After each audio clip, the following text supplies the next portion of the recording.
Good morning. This is Kellaland on the go with all you need to know in news and weather as you start your day. A murder trial is underway in Lincoln County. Jury selection began yesterday for 32-year-old Justin Rackley, who is accused of murdering 3 people who were gathered around a fire pit in southwest Sioux Falls last summer. Inside the Lincoln County Courthouse, the prosecution and defense spent time asking potential jurors questions to narrow down the jury pool. The defense told jurors where the crime took place and asked if anyone was familiar with the home. We also learned the investigation involved 3 bars in western Sioux Falls. The state's attorney's office made sure none of the potential jurors had witnessed the crime and stressed the importance of keeping an open mind and making a decision based on the evidence presented. The trial will start once the jury is selected. It's expected to last 7 days. A Sioux Falls man accused of killing a Moody County deputy was back in court for a hearing on Tuesday. Joseph Hook is accused of running down Moody County Chief Deputy Sheriff Ken Prorock last year. The trial was scheduled for October 17th, but a change of venue motion by the defense will push back the trial. The court sent out a change of venue survey to some residents in Moody County. The judge will consider the results when making his decision on whether to move the date. That hearing is scheduled for October 3rd at the Moody County Courthouse. A Bullhead, South Dakota man is headed to prison after pleading guilty to sex crimes. A federal judge sentenced 45-year-old Travis Weasel to 30 years behind bars, followed by 5 years of supervision. In January 2023, Weasel was homeless when he asked to stay at a friend's home in McIntosh. That night, Weasel forced a 15-year-old girl to drink alcohol and pass out. Court documents say she woke up to Weasel having sex with her. Weasel was previously convicted of sexual abuse in 2011. Now let's get a check of our weather with meteorologist Scott Mundt. Good morning, Scott. Good morning, Travis. Good morning, everybody. Still a couple of showers and thunderstorms holding this morning. They'll continue to make their way to the east and to the southeast. We'll go with a partly cloudy sky this afternoon, and we'll watch for maybe some redeveloping thunderstorms late afternoon or evening. Otherwise, we'll watch the overnight hours in south central South Dakota. Temperatures today will hit the 80s and 90s, 90-degree weather in central and western South Dakota. Brian will have more details on your forecast coming up. Thank you, Scott. As of yesterday, there are close to 250,000 motorcycles at the Sturgis Rally. This is up 10.5% from the 5-year average. At this time last year, the motorcycle count for the rally was close to 225,000.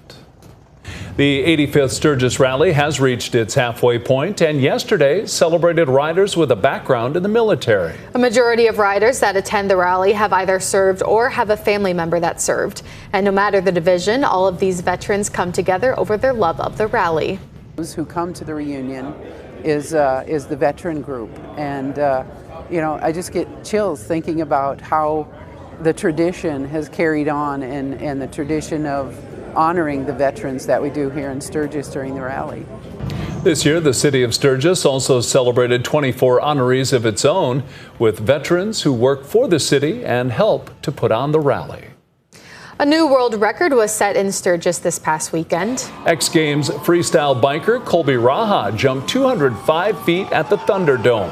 It took him 4 tries. The 3rd time he tied the record, but that wasn't good enough for him. And my team, said, hey, you're good. You're good. You just tied the record. You landed on the line. Video proof. I said, we came here to break a record, and we're not stopping till we do. The original Sturgis record was held by the legendary icon Evel Knievel. Knievel first set the Sturgis jump record all the way back in 1975. The vacant lot on 18th and Minnesota in Sioux Falls is seeing some changes to its original zoning plans. Last year, the Zoning Commission approved Trey Ministries to build a parking garage, 5-story building, and 3-story apartment. The major changes would be just kind of a little bit of a downscale of the office and commercial portion along Minnesota Avenue. That was originally intended to be kind of a 5-story mixed-use building with a parking ramp in the middle, some economics with the parking ramp. The expense of the parking garage caused the building to be downsized in order for ground parking to be sufficient. That's a look at some of our top stories. Now let's get another check your weather with meteorologist Brian Karstens. Brian? All right, weather update today. There is another marginal risk of severe weather. We do have some thunderstorms that have popped up again this morning out around the Platte area near Chamberlain. So we'll continue to watch what that does here over the next few hours. And then on top of that, the conversation tonight could feature some storms along the Nebraska-South Dakota border. Not high risk, but just definitely something we'll continue to monitor. Tomorrow, the biggest chance of severe weather will be in the far northwest and north central. Much of our area will tend to be a little too warm in the mid layers of the atmosphere to support storms. And then on Friday, this is Friday night in particular, that is a broad area of a slight risk with an enhanced already in the outlook for Aberdeen up to Fargo. Now, of course, that could be a pretty volatile situation, but again, we kind of have to be patient here on the details as a cold front slams into all that heat and humidity, and that could feature some pretty rough weather. So let's just, again, continue to watch the forecast.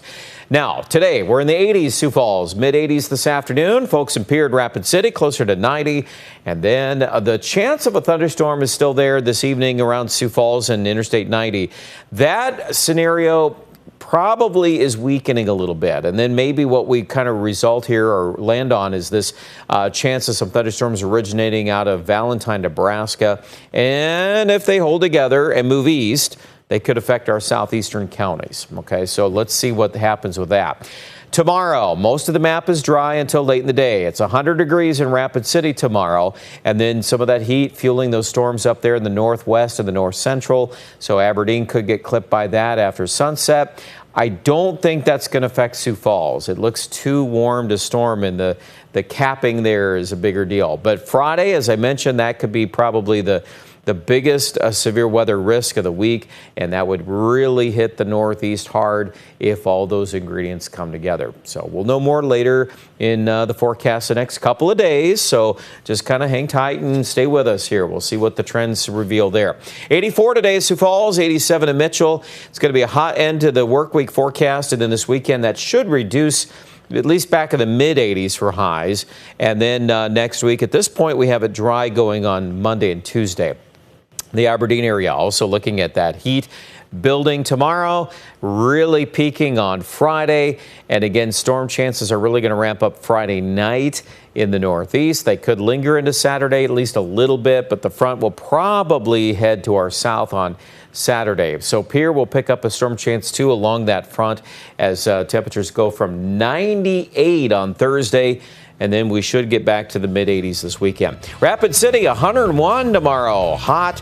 Friday looks a little better, 85. Check out more details online at kettleland.com.